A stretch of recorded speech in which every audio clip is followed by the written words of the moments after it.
తెలంగాణ ప్రభుత్వం కొత్తగా తీసుకొచ్చిన Bhubharati bill now application real estate రంగానికి ఎంతో దోహదపడతాయని national real estate development council Telangana chapter Dharani స్థానంలో భూభారతితో గతంలో ఉన్న భూముల లావాదేవీలకు సంబంధించిన వివాదాలకు తెరపడనుందని నరేడ్కో స్పష్టం చేసింది.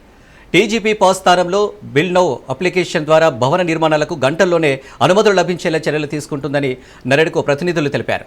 రానున్న రోజుల్లో హైదరాబాద్ నిర్మాణ రంగానికి మంచి భవిష్యత్తు ఉందని, రియల్ ఎస్టేట్ రంగానికి తెలంగాణ సర్కార్ మంచి ప్రోత్సాహాన్ని అందిస్తుందని అన్నారు.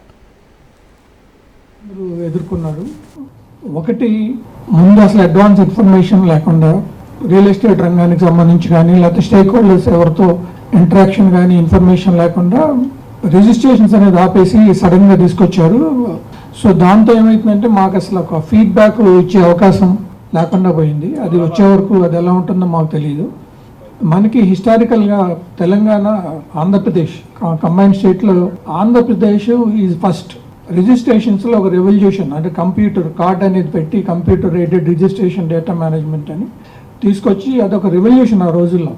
సో ఓవర్ ద ఇయర్స్ అది స్టెబిలైజ్ అయిపోయి స్ట్రీమ్లైన్ అయిపోయి తెలంగాణకి సంబంధించి స్టేట్ మొత్తానికి సంబంధించిన డేటా అంతా కూడా స్ట్రీమ్లైన్ అయిపోయి పర్ఫెక్ట్ డేటా అవైలబుల్.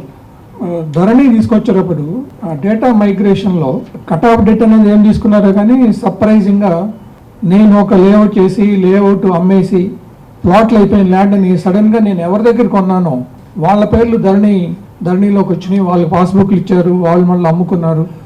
అట్లాగే అసలు కొన్ని మిస్సింగ్ సర్వే నెంబర్స్, అంటే కొన్ని సర్వే నెంబర్లు అసలు మిస్సింగ్ ఎక్కడ లేదు. ప్రైవేట్ ల్యాండ్స్ని కూడా ప్రొహిబిటెడ్ ల్యాండ్స్ అని పెట్టారు. చాలామంది చాలా సందేహాలు ఉన్నాయి. అసలు ఏ విధమైన సందేహం ఉండకూడదు. ఇంతకుముందు జరిగిన దానికన్నా బెటర్గా చేయడానికి ప్రయత్నం చేస్తున్నారు.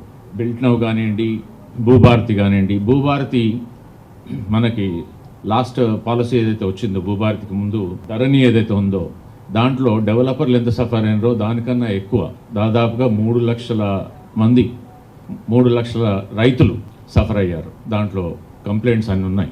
సో ఒక కామన్ మ్యాన్ కూడా చాలా ఇబ్బంది పడ్డాడు దాంట్లో. సో అవన్నీ కూడా ఈ భూభారతి ద్వారా సాల్వ్ అవుతాయని అనుకుంటున్నాం. RRR రీజనల్ రింగ్ రోడ్, ఇంతకుముందు డిపిఆర్ ప్రకారంగా అది 4 లేన్ రోడ్ ఉండింది. దాన్ని ఇప్పుడు 6 లేన్ చేశారు. 6 లేన్ 210 మీటర్స్. నార్థన్ కారిడార్ 164 కిలోమీటర్లు. ఆల్రెడీ టెండర్స్ పిలిచారు. దాన్ని సెంట్రల్ గవర్నమెంట్ చేపడుతుంది. పీపీపీ మోడల్లో సెంట్రల్ గవర్నమెంట్ చేస్తుంది. సదర్న్ కారిడార్ స్టేట్ గవర్నమెంట్ తీసుకుంది.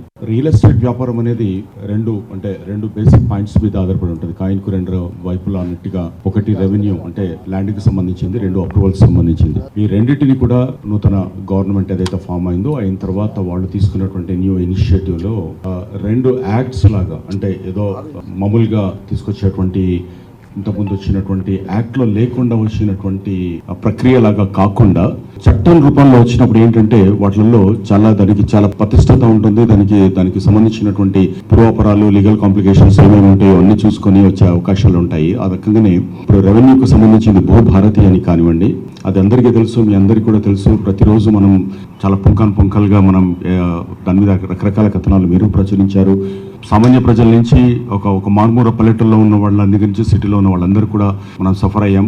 బట్ అది ఇనిషియేట్ చేసిన తర్వాత ధరణిలో ఉన్నటువంటి ప్రాబ్లమ్స్ని వాళ్ళు ఎలా సాల్వ్ చేయాలో ఒక తెలియని ఒక విచిత్రమైనటువంటి పరిస్థితి ఆ రోజులలో ఉండింది.